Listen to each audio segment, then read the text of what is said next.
ঘন্টা কয়েক ঘুমানোর পর জঙ্কুকের নাকে সুরসুরি লাগে। একটা অচেনা মিষ্টি সুবাস আশেপাশে। জঙ্কুক হাত দিয়ে নাক স্পর্শ করে দেখলো নরম চুল বাজছে। চোখ মেলে দেখলো তীর চুল জঙ্কুকের নাকে পড়ছে। রুমের লাইট নেভানো। তে শীতে কমফোর্টার টেনে জঙ্কুকের কাছে চলে এসেছে। তীর চুলে কেমন যেন একটা ঘ্রাণ। জঙ্কুক নিজের মধ্যে অস্থিরতা অনুভব করে। অদ্ভুত একটা তারা শরীরের মধ্যে, রক্ত প্রবাহের মধ্যে অন্য কোনো চাওয়া ভিড় করতে শুরু করেছে। জঙ্কুক ভাবছে মেয়েটা মনে হয় তার শীত লাগছে দেখে কমফোর্টার নিয়ে কাছে এসে গায়ে জড়িয়ে দিয়েছে, কিন্তু এত কাছে এসেছে অস্বস্তি লাগেনি। জঙ্কুক ডাকে তে, এই তে। তে আরো একটু এগিয়ে এসে ঘুমাতে লাগলো।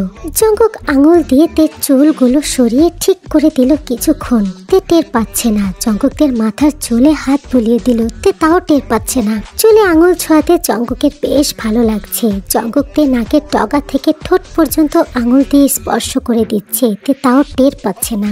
বউ মানেটা কি শুধু শরীরের টান? তা তো না, কিছুটা দুষ্টুমি, অনেকটা ভালোবাসা, কিছু দায়িত্ব আর অনেক অধিকার। জঙ্কুকের বেশ ভালো লাগছে। সে ভাবছে তে যখন তার কাছে থাকবে তখন এভাবে তের চুলে হাত বুলিয়ে দেওয়া যাবে। জঙ্কুক আবারও ফিস ফিস করে তেকে ডাকে তে, এই তে, কাছে আসবে? তে ঘুমের মধ্যে উত্তর দেয় তে, সত্যি বলছো তো? পুরোপুরি ঘুমে কাতর মেয়েটা জঙ্কুক তেকে কাছে টেনে নেয়। প্রথমবারের মতো তের কপালে আলতো করে ঠোঁট ছুঁয়ে দেয় জঙ্কুক। তারপর আস্তে আস্তে নিজের মুখটা নিচের দিকে নামাতে শুরু করে। প্রথমে তের নাকের ডগায় ঠোঁট ছোঁয়ায়, তারপর ঠোঁট নিয়ে রাখে তের নরম ঠোঁটে। আলতো করে তের ঠোঁটে চুমু খেয়ে নিজের উষ্ণতা পৌঁছে দিতে চায়। তে সঙ্গে সঙ্গে চোখ খুলে তাকায়। জঙ্কুকের পেছনে যাওয়ার সুযোগ নেই। দু হাত দিয়ে তের কোমরটা জড়িয়ে ধরে নিজের কাছে টানে। অদ্ভুত ভাবে তে কোনো বাধা দিচ্ছে না। সে মানসিক ভাবে আগে থেকেই তৈরি ছিল, তবে খুব লজ্জা লাগছে নিজে থেকে কাছে এসেছে বলে। জঙ্কুক তের ঠোঁট ছেড়ে দিয়ে তের চোখের দিকে তাকিয়ে বলে তে, ভয় পাচ্ছ? তে মাথা নাড়ায়, ভয় পাচ্ছে না, তবে চোখের দৃষ্টি নিচের দিকে। জঙ্কুকের চোখের চোখ মেলাতে পারছে না। জঙ্কুক হাসে, তের চোখে চুমু খায়। তে হালকা করে কেঁপে উঠে। জঙ্কুক তের কাঁপুনি টের পায়, থেকে শক্ত করে বুকে জড়িয়ে নেয়। কানের কাছে মুখ গুজে ফিস ফিস করে বলে তে, খারাপ লাগলে বলবে আমাকে, ঠিক আছে? তে মাথা নেড়ে সম্মতি দেয়। দু হাত দিয়ে জঙ্কুকের বুকের কাছের গেঞ্জিটা খামচে ধরে। জঙ্কুক সঙ্গে সঙ্গে তের গলাতে মুখ ডুবিয়ে দেয়। তে চোখ বন্ধ করে জঙ্কুকের মাথার চুল খামচে ধরে। তারপর তেকুকের মধ্যে লাভ মেকিং স্টার্ট হয়। জঙ্কুক আস্তে আস্তে তেকে আন্ড্রাপ করে ফেলে। তে যথেষ্ট ম্যাচিউর, বোঝে সবটা। সে বাধা দেয় না।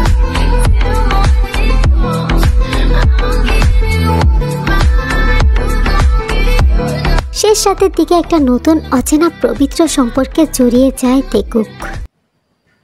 জানালার পর্দার ভাঁজে আলো উকি দিয়ে গোটা রুমটা আলোকিত করে দিচ্ছে। কটা বাজে এখন? জঙ্কুকের ঘুম ভেঙেছে আগে, কিন্তু ফোন বের করে দেখতে ইচ্ছা করছে না। এক হাতের ওপরে তে ঘুমাচ্ছে, তেকে ডাকতে ইচ্ছা করছে না। জঙ্কুক কমফোর্টার দিয়ে তেকে খুব সুন্দর ভাবে নিজের বাহু ডোরেই ঠেকে নিল। তীর দিকে তাকিয়ে হাসে। মনে মনে ভাবে, আমি তো এমন কিছুই ভাবিনি যে আমার পটের বেবি নিজে থেকেই আমার কাছে চলে আসবে। এভাবে কাছে এলে যে পটের বেবিকে ফেরানো আমার পক্ষে অসম্ভব। মনে মনে কথাগুলো ভেবে জঙ্কুক হাসে। অন্য হাত দিয়ে তের চুলগুলো গোছাতে গোছাতে তেকে ডাকে তে, ওঠো না। তে আস্তে করে চোখ মেলে তাকায়। জঙ্কুক তেকে টেনে নিজের বুকের উপরে উঠিয়ে নেয়। তের খুব নিশ্চিন্ত লাগছে। কালকে রাতের জঙ্কুক ছিল অচেনা, কিন্তু এই জঙ্কুকটা পুরোপুরি তার, খুব চেনা। সে কোনো অন্যায় করেনি, কোনো ভুলও করেনি। জঙ্কুক তাকে কোনো প্রকার জোরও করেনি। তে নিশ্চিন্তে জঙ্কুকের গলার মধ্যে মুখ গুজে দিয়ে বুকের উপরে শুয়ে পড়ে। জঙ্কুক তের মাথার চুলে হাত বুলিয়ে দিতে দিতে বলে তে, উঠি চলো।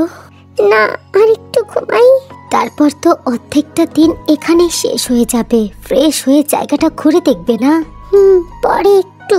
জঙ্কুক হাসে। তার পটের বেবি আহ্লাদ করছে। সে চুপ হয়ে যায়। তের মাথায় হাত বোলাতে থাকে। হঠাৎ করে কোথাও একটা ফোন ভাইব্রেট করছে।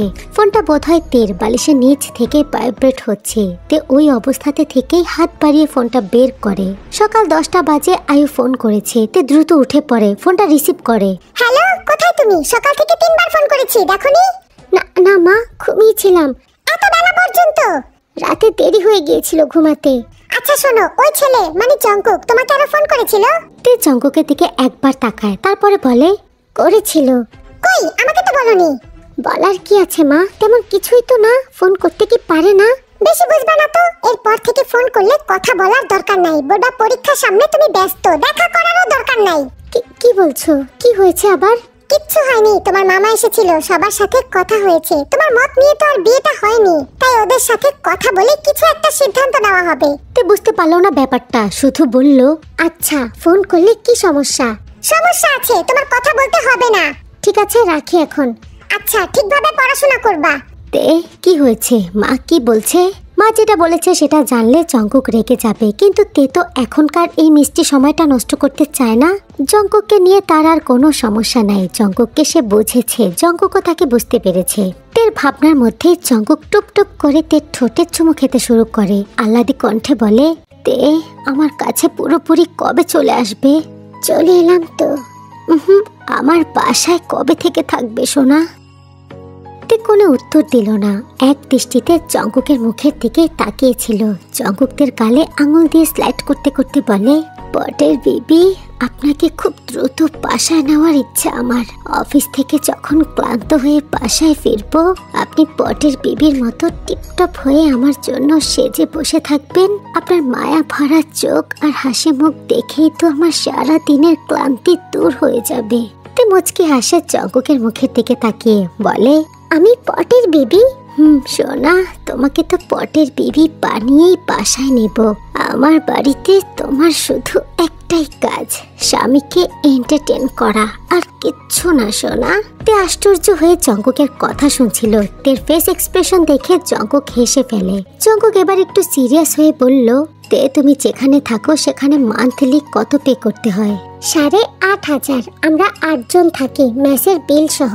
আচ্ছা, আমার বাড়িতে তোমার ভার্সিটি থেকে উল্টো রাস্তা, যাতায়াত করতে কষ্ট হবে না? ভার্সিটির ট্রান্সপোর্ট আছে।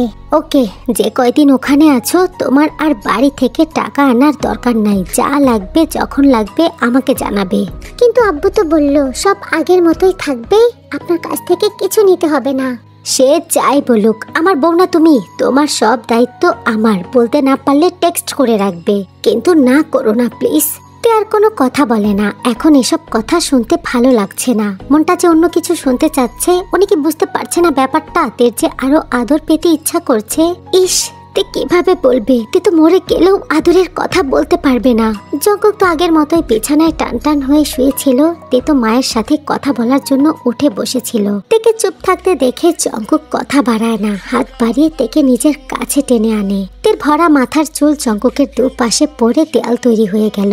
জঙ্কুক তের ঠোঁটে ঠোঁট মিশিয়ে চোখ বন্ধ করে নিল। তে জঙ্কুককে শক্ত করে জড়িয়ে নিল নিজের অজান্তেই। তাদের মধ্যে আবারও দিনের আলোতে এক গভীর প্রণয়ের সৃষ্টি হলো। And how you don't know how to keep your business clean.